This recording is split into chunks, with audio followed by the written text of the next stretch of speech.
ఈరోజు నిజమైన క్రిస్మస్ అంటే దేవునికి నాకును సమాధానం ఉందా? ఆయన నన్ను చూసి సంతోషపడుతున్నాడా? నిజమైన క్రిస్మస్ నా హృదయంలో నేను కలిగి ఉన్నానా లేదా అని యోచన చేయి. సమాధానకు కర్తయు దాన్ని కొనసాగించు యేసు వైపు చూచి ముందుకు సాగు.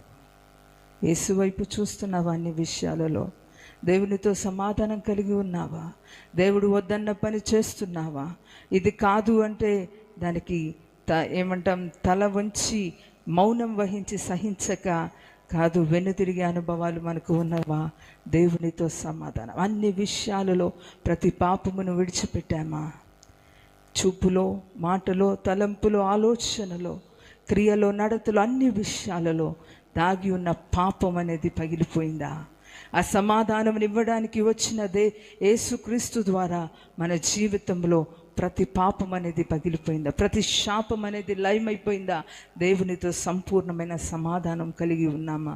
ఈరోజు యోచన చేసి ఆ సమాధానాన్ని కనుక మనం పొందగలిగితే నిశ్చయంగా దేవుని ఘనమైన దీవెనలు మన మీద కృమ్మరించువాడై ఉన్నాడు.